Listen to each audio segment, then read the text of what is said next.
So chapter 15 is one of the chapters that we are not going to go into as much detail as is in the text. And probably that's the case for most of the chapters, but even more so for this chapter. We're just going to talk about the basic function of the cerebellum and the symptoms involved with cerebellar dysfunction.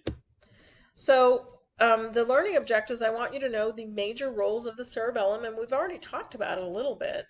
I want you to define the following clinical signs which can be indicative of cerebellar dysfunction: dysmetria, dysdiadochokinesia, action tremor, ataxia, dysarthria, and nystagmus. We'll talk about each of those. And then I want you to be able to describe the clinical testing that's done to distinguish between sensory ataxia and cerebellar ataxia. Because remember, when we were talking about the sensory system, we said you could get ataxia, which is incoordination because of lack of afferent input, but we could also get cerebellar ataxia. So the cerebellum adjusts posture and coordinates movement. To achieve smooth movement, the cerebellum integrates information from the frontal lobes about intended movements with sensory information. So basically, it compares what you plan to do from the frontal lobe with what's actually going on, and it coordinates the two. There are no direct connections between the cerebellum and the motor neurons. The cerebellum exerts its effect through the cerebrum. And the cerebellum literally means little brain. So the cerebellum is directly inferior to the occipital lobe. There are two cerebellar hemispheres, and they're attached to the posterior brainstem by three large bundles of axons that are called the cerebellar peduncles. And as you could probably guess, since you know me pretty well, I love the word peduncles. It's just a cool word. There are three functional regions of the cerebellum that pretty much govern the three broad classes of human movement. So the three broad classes are equilibrium, gross movements of the limbs, and fine distal voluntary movements.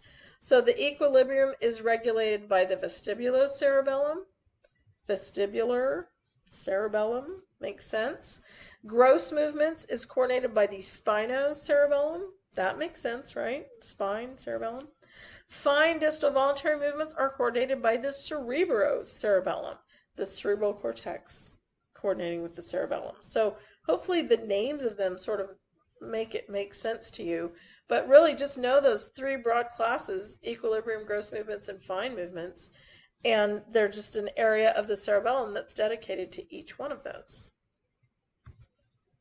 So the signs of cerebellar motor dysfunction involve abnormal motor execution that doesn't change whether you're using vision or not. So a lot of times sensory ataxia will change when you're not using vision, but with cerebellar ataxia you have the problem with vision or without vision.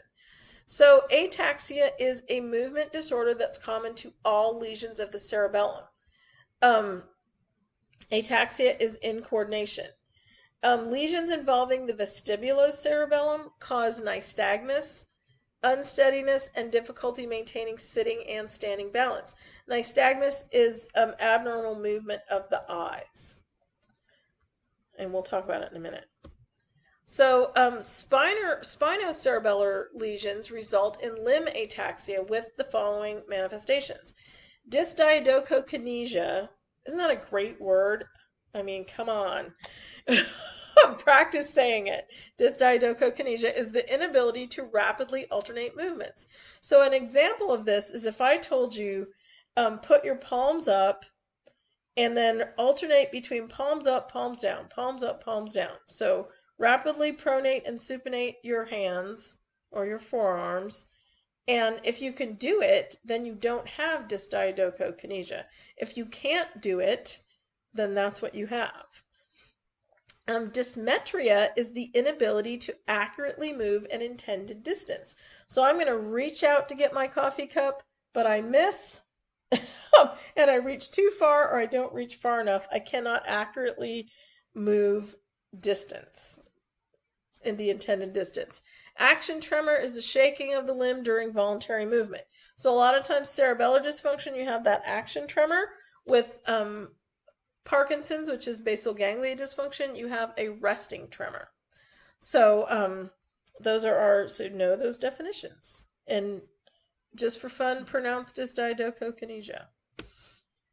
So not all ataxia is caused by cerebellar lesion. To differentiate between somatosensory and cerebellar ataxia, movement coordination should be compared with eyes open and eyes closed. Cerebellar lesions cause ataxia regardless of the use of vision. Vibration sense, passive proprioception, and Achilles deep tendon reflexes are normal in cerebellar ataxia because those are all peripheral things. Okay? And with sensory ataxia, those things will be abnormal. So what we're going to do, the tests that we're going to do clinically, besides doing our vibration sense, passive proprioception, and Achilles deep tendon reflexes, we're going to do the Romberg test, which is really easy to do in the clinic, and it measures the ability to use proprioceptive information for standing balance.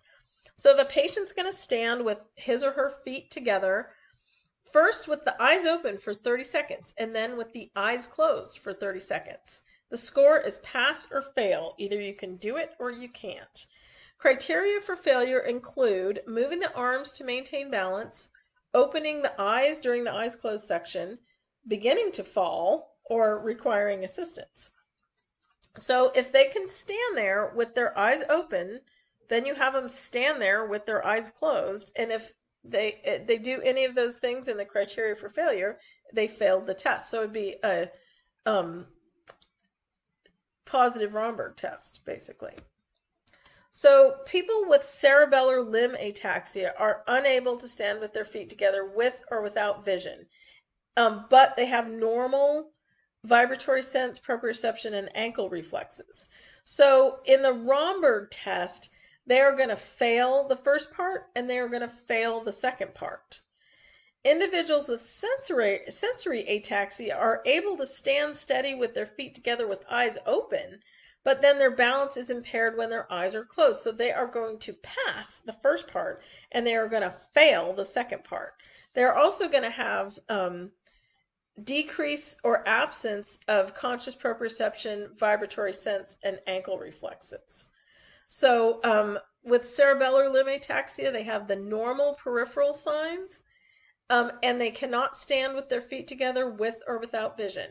With sensory ataxia, they have the decreased or absent peripheral signs, and they can stand with their feet together with eyes open, but not with their eyes closed. So they're visually dependent because the sensory system isn't doing it for them. Common disorders that most commonly affect the cerebellum are MS, stroke, tumor, alcoholic degeneration, and compression of the inferior brainstem and cerebellum in the foramen magnum. So an Arnold-Chiari malformation could potentially affect the cerebellum. Inherited degenerative disorders that affect the cerebellum include spinocerebellar ataxia, which is SCA, and multiple system atrophy, which is a degenerative problem. The prevalence of spinocerebellar ataxia is approximately 6 per 100,000 people. So not very common, it's inherited. But lots of different things can affect the cerebellum. People can also have cerebellar strokes. I mean, that's on the list, but of course, someone with a cerebellar stroke is going to have different symptoms from someone with a cerebral stroke. So all the symptoms that we listed will be more prevalent in a cerebellar stroke. The cerebellum is more densely packed with neurons than the cerebrum. It receives more input than it sends, so it's getting tons and tons of information to coordinate movement and posture control. It makes non-essential contributions to emotional and cognitive functions, so even though it makes contributions, if you didn't have those contributions, you'd still be okay. Cerebellar damage is confirmed by comparing motor performance with eyes open and eyes closed.